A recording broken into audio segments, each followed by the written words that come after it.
The ROI of your early AI projects will come in large part from how much smarter you are about delivering AI into your business, about enabling AI into your business, as it is about whatever near-term middling ROI you get. It's not to say we shouldn't expect early projects to deliver an ROI. We should absolutely hold them accountable to that, and we should strive for that. But at the end of the day, a lot of the lessons learned are going to be consciously tuning into how did teams work together when this worked? What was wrong with the data? How did we do our upfront data diagnostic to figure out if this project is viable? And can we do that for future projects?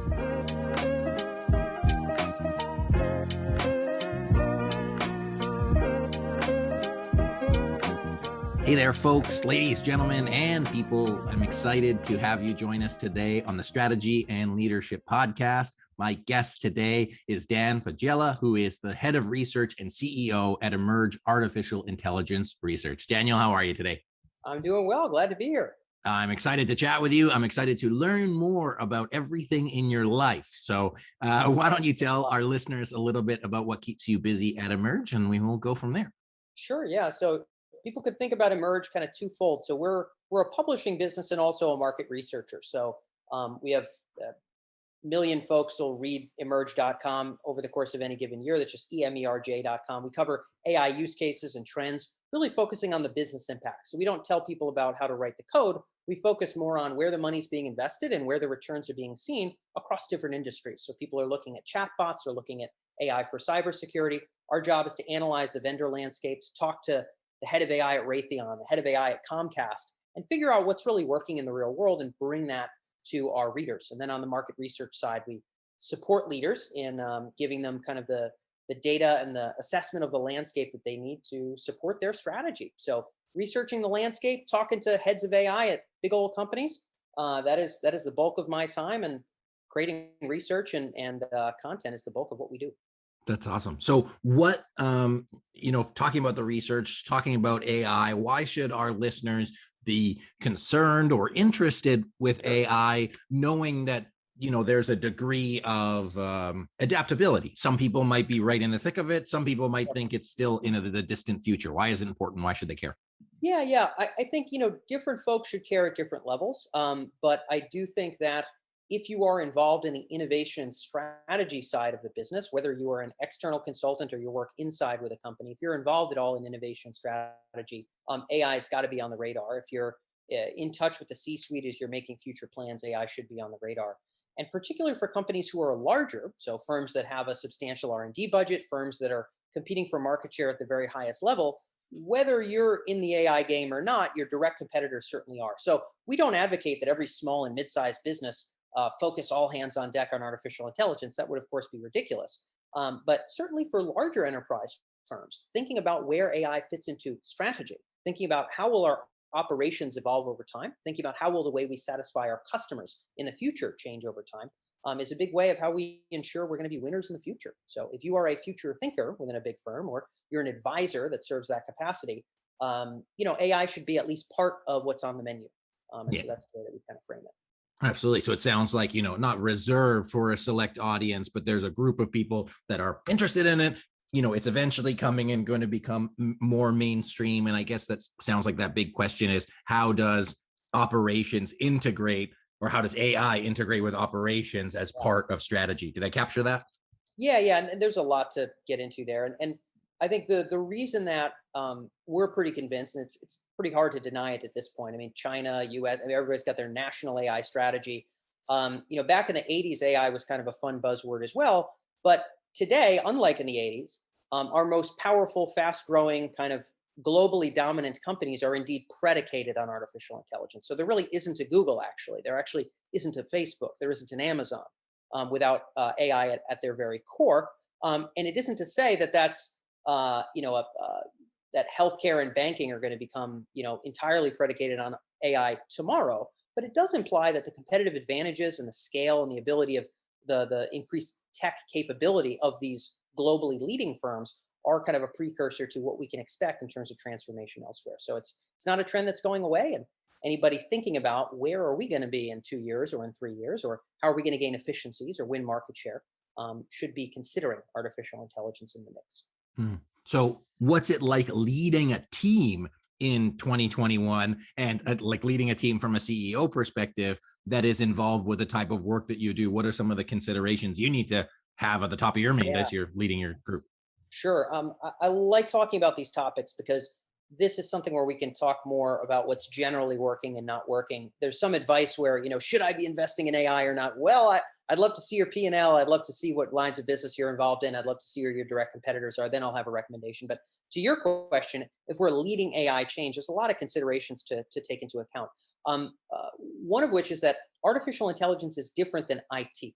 So AI should be thought about more as an R&D sort of an effort. When we're, let's say, building a recommendation engine for our retail business, or we're building a brand new way to detect money laundering, within our banking ecosystem, whatever the case may be, we're not so much jacking something in from a vendor, turning it on, kind of configuring some settings, and then having a new dashboard that we're going to use and some new actions that we can automate. We're really drinking in a lot of different sources of data. We're determining maybe where we think the causal and important signals are. They're called the features of that data, what those might be. And then we're experimenting and iterating with algorithms to see if we can coax out patterns that are predictive or indicative of some kind of improvement that we can find in the business. So there's a lot of hands-on iteration with AI. And a lot of what we see in terms of failure of AI projects in the enterprise stems essentially from a lack of enterprise AI fluency. Wrong assumptions off the get-go that make it really impossible to steer a team towards success if we have a lot of really rough assumptions, really poor assumptions going in. So if you'd like, I can kind of enumerate a few of those and we can talk about navigating. Well, I think it's one of those things that sort of applies like broadly, again, like what we're talking about, because for any type of change, there's a lot of young leaders out there that are full of, piss and vinegar, for lack of a better word. They see the future, they want to integrate that, and then they're met with resistance. Whether that resistance is, wholesale, everybody is resistant to their change initiatives, whether there's like one or two people that are adopters, which might be the case with you. Some people say, I see AI, and some people say, no, like, why are we wasting or spending, whatever you want to call it, this much money in our budget? So how have you practically either been able to successfully manage that change and that resistance? Or what are some situations where you weren't able to overcome that change, and were there any lessons learned, without giving away any sort of names or information? Yeah, sure. And again, just to be clear about our role, we're not so much barging into companies and building AI projects. We're a market research business intelligence firm that has a very strong publishing arm. So we're not leading. However, we are working with directly and often advising either the consultancies and the vendors that are steering that change within the enterprise, or the internal innovation strategy leaders that are steering that change. So we do get to, work hand in hand with the folks that are going through the hard stuff of trying to push this through at a cultural level. Yeah. The fact of the matter is, most AI change is made by some kind of a catalyst figure. I'm sure this is the same in many different technologies. It's normally not the C-suite that acquires the kind of fluency that we like to see, the kind of fluency that we believe to be indicative of the ability to achieve ROI. It's not a guarantee by any means, but it is a prerequisite to even having a shot at ROI, which is essentially a basic understanding conceptually of what AI can do. Right? If we don't have a good grounding in that, we're in rough waters here. Which does not involve writing code, by the way, but a conceptual grasp of what AI can do. We have a great article called "How to Apply Machine Learning to Business Problems," which is kind of a basic way of thinking about that. You don't have to take an online gigantic course to get that conceptual grasp. We do our best to actually put together a lot of executive focused content, but yeah, how to apply machine learning to business problems. So a conceptual grasp of what AI can do. A rounded understanding of the use case range within their industry or adjacent industries. So do we even know what this stuff can do? Okay, cool, algorithms, data, yeah, here's how they interact. But if we're in banking, do we know the cornucopia of viable projects? It's not to say our imagination should be limited purely to the most accessible popular use cases in our space, but let's at least get our feet underneath us in terms of where value is being driven before we start thinking about wild and wacky stuff. What is that bounded use case range? And then third is, how does artificial intelligence connect to our strategic aims? So we actually have an article called Executive AI Fluency. If you type that into Google again, you'll find it, where we have an infographic that represents these three things. And while it might be really neat if the C-suite had such fluency, the C-suite's juggling a lot of things. And particularly in legacy enterprises, they have a lot of concerns. And so it's not to their discredit that they're not fluent in the way that maybe we would cross our fingers and hope. I suspect in 2 to 3 years, vastly more of them will be. Just as maybe the internet, was this foreign, weird thing that nobody cared much about and didn't really think about. And then at some point, kind of today, we might assume any company that's not on the verge of collapsing has a C-suite that at least conceptually grasps how the internet is servicing their customers, enabling their services, etc. So AI will get there. But right now it is being spearheaded by what we call catalysts. So these are outside service providers, or they are internal folks that have those three things. They have the executive AI fluency that we're talking about. So when that person who has that kind of, piss and vinegar, to your term, I don't know, maybe I'll use that some more. It's a nice crude way of framing it. So when somebody with the gusto, but also with the context, right? Not just pure FOMO juice, because some people are all full of great ideas from just reading press releases of other people and saying me too, and that's not where we want to come from. If we're grounded in the tech, and we have the confidence and the contextual knowledge to know and to really believe where value can be brought into the business. Our job then as the catalyst is to frame the value of these AI projects to leadership. And where we see the biggest early failures happen, and there's a million of these things we could talk about, but I'd love to highlight this one. We are at Emerj focused on where the rubber meets the road. Where like AI projects don't go forward unless leadership says yes. So actually communicating the value of AI is one of the most important things that we research. We talk about how internal teams do this. We talk to the most successful vendor companies and unicorns in the world about how they've been able to get that light bulb to turn on, get leadership to say yes. Not in a manipulative, who's got the coolest persuasion techniques, but how do we frame the tech in a way that's going to get buy-in? Here's the big gap. So the big gap today is leadership thinks AI is IT. We're going to plug this thing in. We're going to see some benefits, yippee-doo-dah. And they often also think it's just automation. So it's just pure efficiencies. It's not opening new lines of business, cracking open new capabilities. It's just kind of an efficiency tool. It's like AI is RPA, and you kind of jack it in, and then you're supposed to see your costs go down. That's not all leadership, but if I were to tell you that is a large slice of the pie, that would be an iron truth, my brother. It would be an iron truth. And so when these catalysts who understand the context go to the C-suite, often what they do is not for the sake of being deceptive, they kind of let leadership maintain the AI as IT perception, because I think they understand if we said, hey, boss, what we're going to need here to build this recommendation engine is we might need 3 or 4 months to look across our customer data, look across our on-site user data, look and tie that to the activity with our email system and automation system to look at people's responses to promotions. We might need months to harmonize that and possibly even start tracking new kinds of data before this project is even viable. Like, that's a painful thing to say, so they don't say it. And we're going to talk about how to get around this problem, but this is the problem and this is its origin. So the problem is a pure framing AI like it's IT. We're going to jack this in, boss. Near-term ROI. You're going to spend X, you're going to make Y. Yep, that's how it's going to work. Because that's kind of what they maybe think and expect, and we kind of ride along with that because these things are hard. Here's some other hard realities we might not want to bring up. Hey, boss, we may want to, frankly, we're likely going to need a little bit more in-house data science expertise here.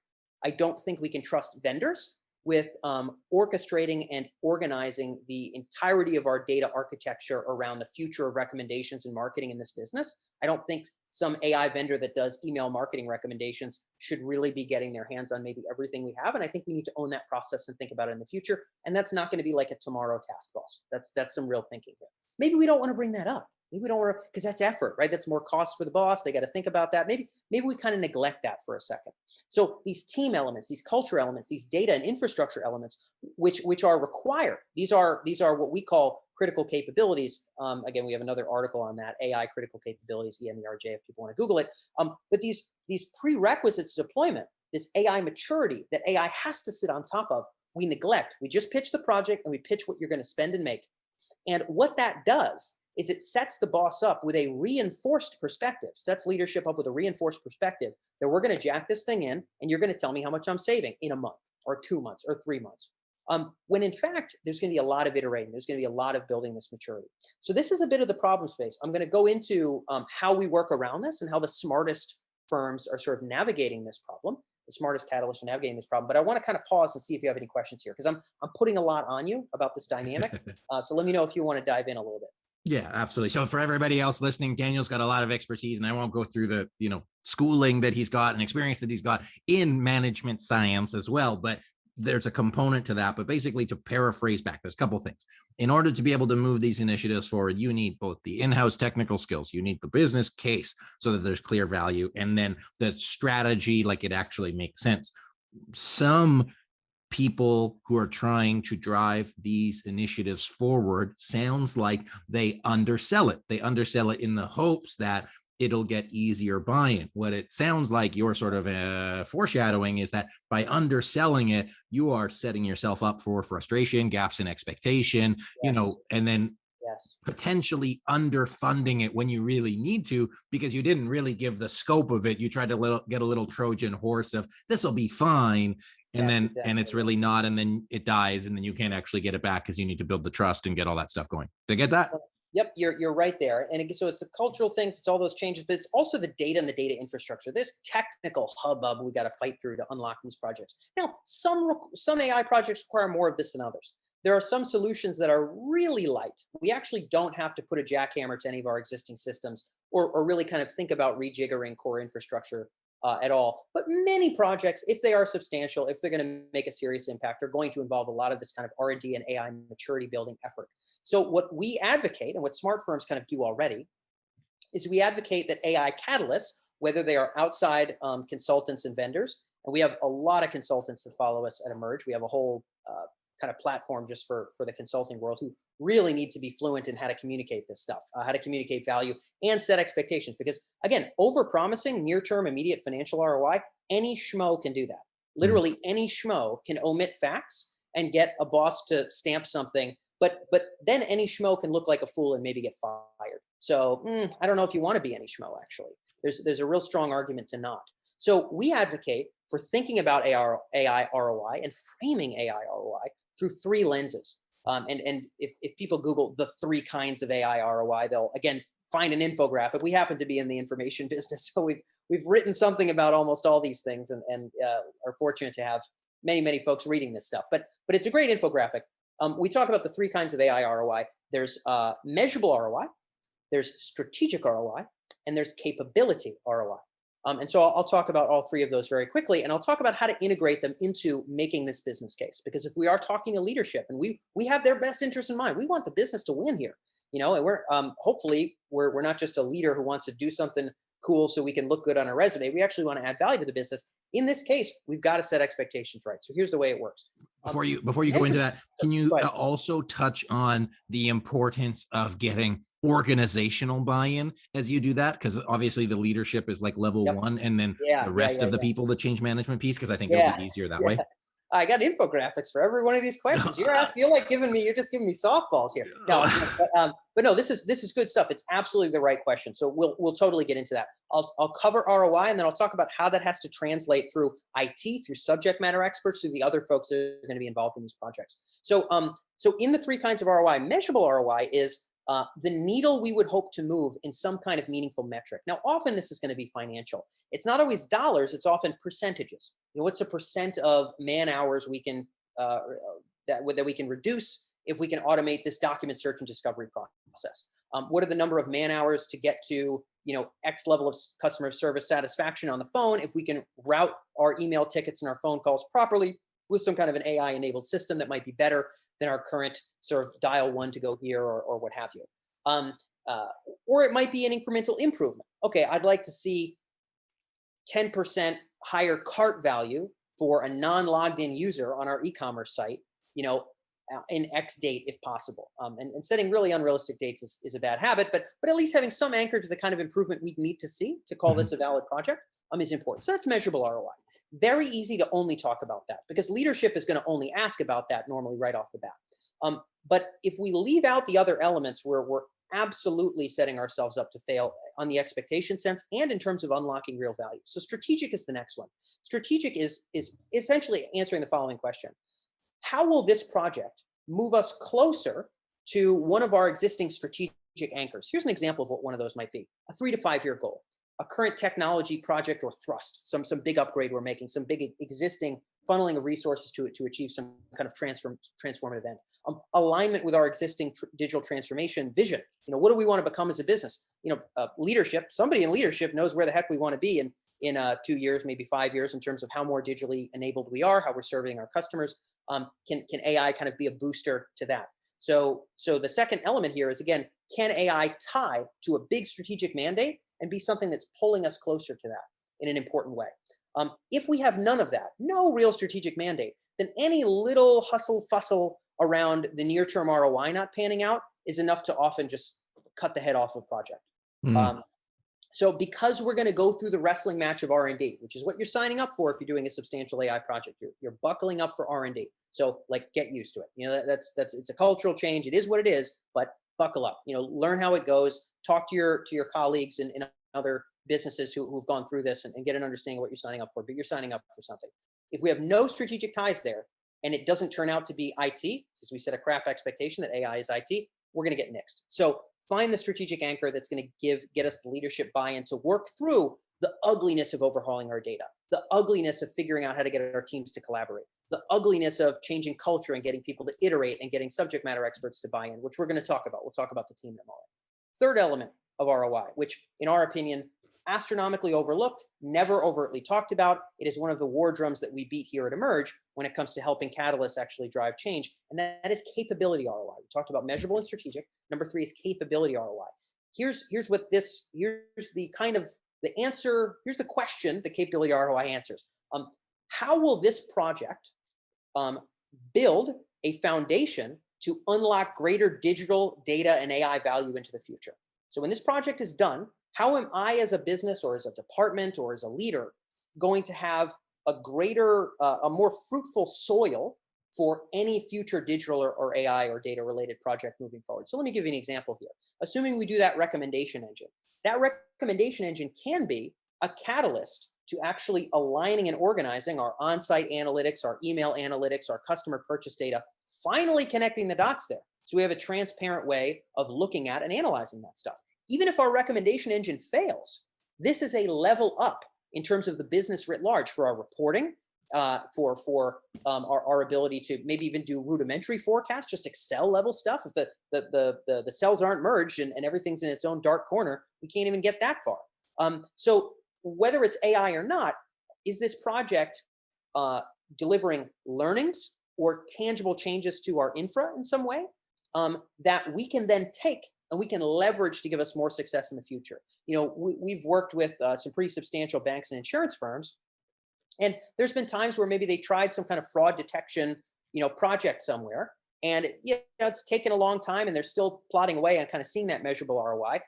But there are certain elements to how data is stored that they've been able to improve. And they figured out a good cadence of how data scientists and subject matter experts work together. They figured out how many full-time SMEs do we actually need to pull off of their jobs and into the project. Instead of tacking this on like some extra side job and realizing that they resent us for it, what's a new way of building teams? Do we have a run book for future AI projects? If so, that's capability ROI. Make no mistake about it. Anybody listening to this episode, in iron and stone, let this be carved. The ROI of your early AI projects will come in large part from how much smarter you are about delivering AI into your business, about enabling AI into your business, as it is about whatever near-term middling ROI you get. It's not to say we shouldn't expect early projects to deliver an ROI. We should absolutely hold them accountable to that, and we should strive for that. But at the end of the day, a lot of the lessons learned are going to be consciously tuning into how did teams work together when this worked? What was wrong with the data? How did we do our upfront data diagnostic to figure out if this project is viable? And can we do that for future projects? Can that be a shortcut to figuring out where AI opportunity is in other parts of the business? These are all capability ROI. It is astronomically neglected, And it is by far one of the most important things we need to focus on. So if we go to leadership and we present them with, sure, here's the measurable, here's what we hope to be accountable to, and it's reasonable. And boss, here are the strategic mandates we are going to move ourselves closer to. These things are in direct support of long-term goals. These are not toys. This is not technical debt I'm building in a dark corner, spinning up in some Amazon cloud. This is driving towards what you're already asking us to do here, boss. We want to get that level of buy-in, and we want a real firm head shake on that. And we want to be able to say, and through this project, we hope to have this stronger data foundation and this better understanding of team collaboration, because we know AI is going to be a part of how we do marketing in the future. We know this world is transforming, and no matter what, we're also going to be smarter. Now, even if the boss says they don't care about the strategy and the capability side, it is our responsibility as the catalyst to always bring them up. Every time we're presenting a project, never frame it as AI is IT, because it is, even if the boss is like wading through the statements about strategy, well, you know what? When it comes time for expectation, at least they have some other value to anchor to than you pretending like you're going to plug this in and print money for them, which is never going to happen. So lots to go into there. Let me know if you want to poke into anything, and we can talk about the team side as well. But this is really important stuff. Yeah. Well, I mean, again, as you mentioned, there's a lot of stuff there. So I don't even know where to go from here. I think what's really, I mean, the measurable ties back to the KPIs, the strategic ties to the strategy, the capabilities ties to the skills. It's like you need three parts to that, and making sure you have all of that. The capacity building, we have our capacities for strategy execution, and it's one of those things. It's like you get stronger by nature, and that strength by nature helps you do everything. And I think it's, as a catalyst, as you would put it, and is having the awareness and the understanding that the crap data that you have to sort through, because it's ugly going through it, is worth it on multiple levels. And that as the catalyst, you need to continuously bring up the value that you know and see, such that the business case can support it, but also that you have a longer range vision on why, so that it supports not the business today, not the business tomorrow, but in the future, which then helps you actually, build a greater structure process for scale, and ultimately being able to have, I mean, a key ingredient is that alignment. If you can get everybody on the same page in terms of, hey, where's the future? Being able to do that is going to support you with that technological enablement. And it does in part answer that, how do we get everybody on board? Because everybody's got something they want, and there's probably something for everybody, but it's not always right away. Yeah. And it's a big mistake it's perfectly fine to bite off small bite sizes, and just know leadership is not going to let us overhaul and connect all of our data sources for XYZ application with the first AI project. So great, let's go ahead and start small, but let's not frame it as push button, because then we're training leadership to continue to see it that way. So I'm sure we could talk about this for hours, and I've got one more question that I think is going to transition into those little baby steps. What does martial arts and artificial intelligence and strategy all have connected in your mind? To be frank, these days I'm probably known for the AI side of things. So we've been very fortunate at Emerj to serve the role we've served everywhere, from speaking at the United Nations headquarters about deep fakes to working with banks and life sciences firms. And if you Google Dan Faggella today, it's AI. But my previous life, as apparently you've done your homework here, was as a Brazilian jiu-jitsu black belt and national competitor. So if you look at my ears, they're pretty messed up. The way that I paid for Ivy League grad school wasn't having a job, because I'm actually kind of like spiritually just incapable of doing that. It was by training fighters, because it's much more fun than selling insurance or delivering pizzas. So I ran a martial arts gym, and then turned that into a couple $1 million e-commerce business, selling essentially video and self-defense material online. Sold that second company to fund what I do now. To be frank, I don't draw that straightforward of a line between artificial intelligence and machine learning. It's not like, oh, because martial arts is like this, I want to do AI. I don't know if I actually see a direct connection. The only commonality is I've got a passion for them, and I think they're important, and wanted to get involved. So I think that's about as much of a connection. Which I had some beautiful thing like, jiu-jitsu naturally led into business strategy. Not really. Just when I set my mind to something, and I work 80-hour weeks, I'm going to try to get really good at stuff. And if that was like choking people and winning shiny trophies, then I would do a lot of that, and certainly did a lot of that. But then if it's growing a market research firm, then by golly, I'll sure be working ever so hard to do exactly that. And that's where I am now. So just different passions of the same eclectic person here. Well, I find that to my universal truth is most how you do one thing is how you do all things. And so my assertion Hmm. would be that as a martial arts coach and being able to understand the lay of the land, and good fighters are great strategists because they don't just bull rush into stuff. They understand how little pieces compound to create a successful win that you probably, I would bet, take some of that into what you do now. Well, I think so. If there is some transferability, so certainly working very hard is transferable to essentially everything, Yeah. and so that just works. And as it turns out, if you're used to being in competitions where people can break your stuff and you've heard your own ligaments snap, then speaking in front of a crowd is actually not a big deal, because you've experienced astronomically more literal and physical risk, and so business is sort of like child's play by comparison when it comes to stress and strain, to combat sport. But I think the most transferable thing would be in instruction. So I really did like teaching. Jiu-jitsu can be broken down into strategic components, and really being able to find the distinctions that would make it click for students was a real passion for mine. It was one of the most fun things for me. And now in the AI world, I guess advertently or inadvertently, being able to again talk to the best experts, learn what's working, and then congeal that now in the form of often infographics, frameworks, tools for leaders. Is is a skill I get to exercise again. So that's one connection. Is to train good fighters, you've got to be able to distill a lot of experience into a very short amount of time and a short explanation. And I think with executive leadership, they don't have the time to read a book either. You got to do the same thing. You need So those infographics. yeah, that's part of it. That's part of the fun of what we do. No, I get that. Awesome, Daniel. Well, I really appreciate it. Where can people learn more about what you do and get some of that content that you're talking about? Yeah, sure. The website is just emerj.com. But for folks that, I've mentioned a bunch of infographics here. We have a webinar on essentially how to apply this stuff in a consulting context. So a lot of innovation strategy leaders have been on this webinar, but also a lot of folks that are in the consulting and services space. It's just emerj.com/web1. That's web as in webinar and then the number one. So emerj.com/web1. I'll ping it to you for the show notes. But that's essentially our flagship webinar on applying these frameworks to identifying AI opportunities and then making the business case. What does it look like as an advisor or a strategist or guide in the enterprise to do that? That's the webinar. So emerj.com/web1. But otherwise, people can just find us at Emerj on social and follow us and feel free to be in touch. So that's it for us. That's awesome, Daniel. I appreciate you joining us today. Thanks so much for your passionate sharing. And I know that it's a topic that we only scrape the surface of, but Right. for the sake of moving this forward, I think people got a lot out of it, not only in the AI space, but how to be able to move complex challenges forward, because the world is only getting more complex, which means there's more opportunities. So I appreciate you sharing with us today. That's true. Yeah. Thanks so much. Awesome.